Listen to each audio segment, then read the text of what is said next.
તમે ક્યારેય વિચાર્યું છે કે કેવી રીતે અમુક જૂની ધારણાઓ આજના આધુનિક વિજ્ઞાન સાથે જોડાઈ શકે છે? આજે આપણે એવા જ એક ઊંડા રહસ્યની વાત કરવાના છીએ. તો એક સવાલથી શરૂઆત કરીએ. શું એવું બની શકે કે આખા બ્રહ્માંડના રહસ્યો ફક્ત એક જ નામમાં છુપાયેલા હોય? ચાલો આ સ્ત્રોત સામગ્રીનું વિશ્લેષણ કરીને આ સવાલનો જવાબ શોધવાનો પ્રયત્ન કરીએ. આપણે એક એવી જગ્યાએ જઈ રહ્યા છીએ જ્યાં વિજ્ઞાન અને અધ્યાત્મ એટલે કે ફિઝિક્સ અને મેટાફિઝિક્સ એકબીજાને મળે છે. ચાલો રામ શબ્દને માત્ર એક નામ તરીકે નહીં પણ એક ગહન સિદ્ધાંત તરીકે સમજવાનો પ્રયાસ કરીએ. આ સમજણના સ્તરને પરાવિદ્યા કહેવામાં આવે છે. આ એ જ જ્ઞાન છે જ્યાં વિજ્ઞાન અને અધ્યાત્મ વચ્ચે કોઈ ભેદ રહેતો નથી અને આપણા આજના વિશ્લેષણનો આ જ મુખ્ય પાયો છે.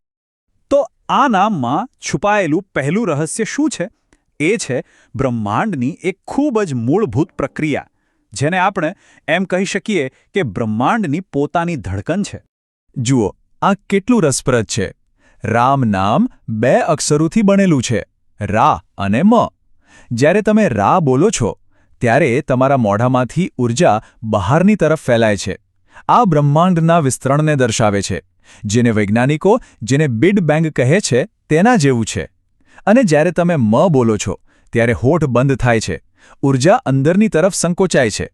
આ બિગ ક્રંચ જેવું છે, જ્યાં બ્રહ્માંડનું અંતિમ સંકોચન થાય છે. તો આનો મતલબ શું થયો?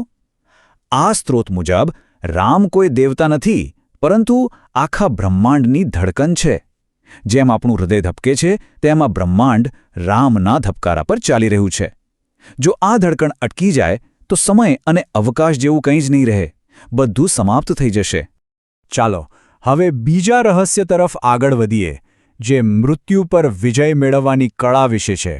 હા, આ એક એવું વિજ્ઞાન છે જે કુદરતના સામાન્ય ક્રમ એટલે કે જીવનથી મૃત્યુ તરફના પ્રવાહને ઉલટાવી દે છે.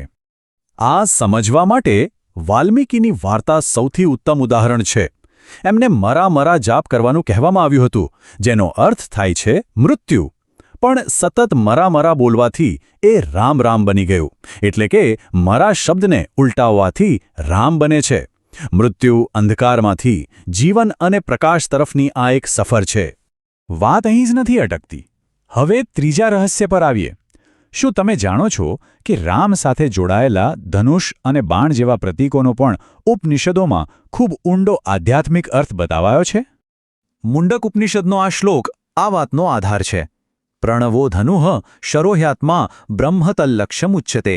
આ એક જ શ્લોકમાં આખું રહસ્ય છુપાયેલું છે. ચાલો આને સરળ ભાષામાં સમજીએ. અહીં ધનુષ એટલે ઓમ, એટલે કે બ્રહ્માંડનો મૂળભૂત ધ્વનિ. બાણ એ આપણો પોતાનો આત્મા છે, આપણી ચેતના. અને આપણું લક્ષ્ય છે પરબ્રહ્મ, એટલે કે અંતિમ સત્ય. મતલબ કે આત્મારૂપી બાણને ઓમરૂપી ધનુષ પર ચઢાવીને પરમ સત્યને પામવાનું છે. અને હવે ચોથું રહસ્ય. આ રહસ્ય ચેતનાની એક એવી અવસ્થા સાથે જોડાયેલું છે જે આપણી બીજી બધી જ અવસ્થાઓને બસ જોયા કરે છે, એક સાક્ષીની જેમ. આ ચોથી અવસ્થાને તુર્ય કહેવામાં આવે છે, એટલે કે શુદ્ધ અવલોકનની સ્થિતિ. એ એક શાંત સાક્ષી છે જે આપણી અંદર હંમેશા હાજર હોય છે. ચાલો જોઈએ કે તે કઈ અવસ્થાઓને જુએ છે.